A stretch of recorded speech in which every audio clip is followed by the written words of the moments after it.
Hello friends, my self Manju. स्वागत है आपका हमारे इस यूट्यूब ऑनलाइन प्लेटफॉर्म पर।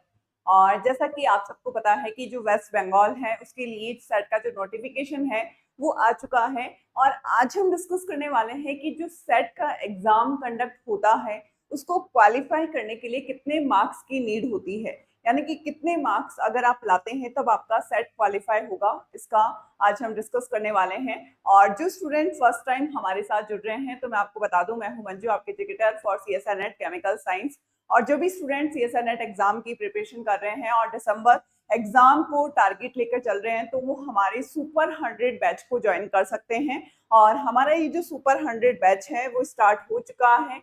और इस सुपर 100 बैच में आपके लिए डाउट सेशंस रखे जाएंगे और आपकी सारी क्लासेस जो है वो लाइव क्लासेस होगी। तो आप हमारे सुपर 100 बैच को ज्वाइन कर सकते हैं। जो भी स्टूडेंट इंटरेस्टेड है तो डिस्क्रिप्शन बॉक्स में गूगल फॉर्म अवेलेबल है, तो आज ही आप फॉर्म फिल करके सबमिट कर सकते हैं। और इसके अलावा हर सैटरडे को JRF अड्डा ऐप पर फ्री काउंसलिंग सेशन रखा जाता है। तो आप फ्री काउंसलिंग सेशन को अटेंड कर सकते हैं। और इस फ्री काउंसलिंग सेशन में करियर से रिलेवेंट, आपके एग्जाम से रिलेवेंट जितने भी जो भी आपके डाउट्स हैं वो सब आपके क्लियर किए जाते हैं। तो आप इस फ्री लाइव काउंसलिंग सेशन को भी अटेंड कर सकते हैं। तो डिस्कस करते हैं कि सेट एग्जाम को क्वालिफाई करने के लिए मेनली कितने मार्क्स की रिक्वायरमेंट होती है।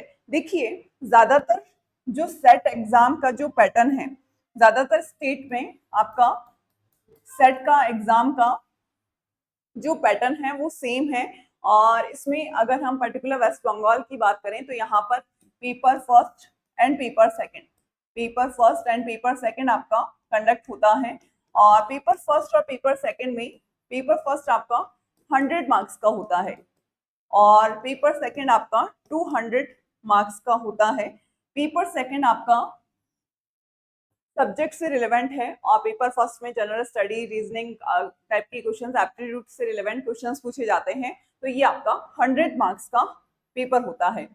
अब देखिए, अगर हम बात करें सेट में मिनिमम मार्क्स की, तो देखिए आपको, अगर जो स्टूडेंट जनरल कैटेगरी से बिलोंग करता है उसके मिनिमम जो मार्क्स है वो 40% आने चाहिए, 40%। और जो रिजर्व कैटेगरी से बिलोंग करता है, फॉर एग्जांपल अगर हम बात करें यहाँ पर OBC, SC, ST, तो यहाँ पर इनके लिए कैटेगरी वाइज रिजर्वेशन है। और वैसे रिजर्व कैटेगरी के लिए 35% मिनिमम मार्क्स की रिक्वायरमेंट होती है। अब देखिए, इसके अलावा ये तो केवल और केवल मिनिमम मार्क्स है जो आपको लाने ही हैं, लेकिन जो कट ऑफ रहती है, यानी कि जो कट ऑफ है वो डिपेंड करती है कि नंबर ऑफ स्टूडेंट्स जो है वो कितने अपीयर होते हैं। फॉर एग्जाम्पल अगर हम राजस्थान की बात करें तो राजस्थान में जो टोटल स्टूडेंट अपीयर होते हैं उसके जो टॉप 15% स्टूडेंट्स को सेट एग्जाम के लिए क्वालिफाई किया जाता है। और बाकी जो स्टेट है, ज्यादातर जो स्टेट है इसमें टॉप 6%, यानी कि टॉप 6% स्टूडेंट्स को सेट के लिए क्वालिफाई किया जाता है। तो जो भी आपका एग्जाम है, जितने भी स्टूडेंट वहां पर अपीयर होते हैं, तो कट ऑफ आपकी अलग रहती है। यानी कि ये जो 35% और 40% है ये तो मिनिमम मार्क्स है, इससे आपकी मार्क्स हायर ही होनी चाहिए। और ये जो हायर मार्क्स है आपके, ये डिपेंड करते हैं कि हर आपका पेपर का जो लेवल है वो किस तरीके का रहता है। इसके अलावा जो नंबर ऑफ स्टूडेंट्स है वो कितने अपीयर होते हैं, तो उसके जो टॉप 6% और टॉप 15% जो है वो आपके सेट क्वालिफाई के लिए यहाँ पर पास किए जाते हैं। तो वेस्ट बंगाल की बात करें तो यहाँ पर टॉप 6% जो है आपके सेट एग्जाम के लिए क्वालिफाई किए जाएंगे। और 40% और 35% का एक मिनिमम मार्क्स का एलिजिबिलिटी क्राइटेरिया रहेगा और इस मिनिमम मार्क्स से आपको हायर मार्क्स लाने होते हैं।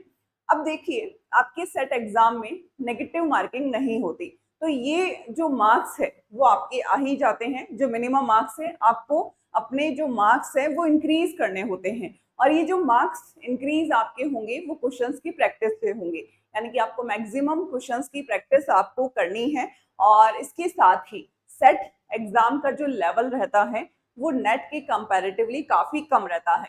तो जो भी स्टूडेंट सेट एग्जाम की प्रिपरेशन कर रहे हैं तो ये आपके माइंडसेट में होना चाहिए कि इसका जो लेवल है वो नेट की कंपैरेटिवली काफी कम है।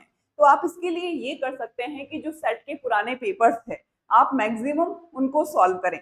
जब आप उनको सॉल्व करेंगे तो आपको खुद को आइडिया होगा कि यहाँ पर किस टाइप के क्वेश्चंस पूछे जा रहे हैं।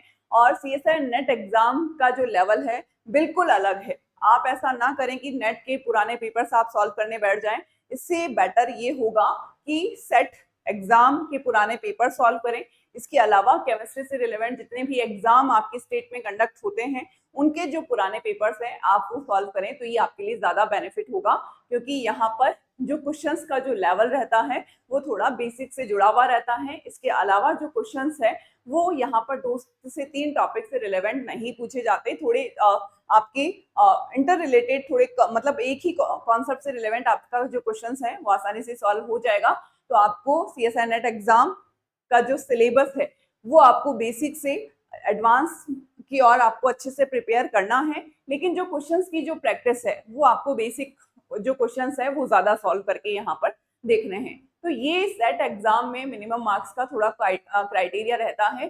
तो आप इसकी जो प्रिपरेशन करते टाइम आपके माइंड में होना चाहिए कि इसमें एग्जाम का जो लेवल है वो किस तरीके का है और हमें किस तरीके से प्रिपरेशन करनी है। तो आपको इसी तरीके से अपनी जो स्ट्रैटेजी इसी तरीके से बनानी है कि आपके जो बेसिक क्वेश्चंस है वो इजीली आपके सॉल्व हो जाए और आपका जो सिलेबस है वो एग्जाम से पहले बहुत अच्छे से आपका प्रिपेयर हो जाए। और जो भी स्टूडेंट दिसंबर एग्जाम को टारगेट लेकर चल रहे हैं, सीएसआई नेट एग्जाम की प्रिपरेशन कर रहे हैं, तो वो हमारे सुपर 100 बैच के लिए डिस्क्रिप्शन बॉक्स में गूगल फॉर्म अवेलेबल है, तो आज ही आप फिल करके उसे सबमिट कर सकते हैं।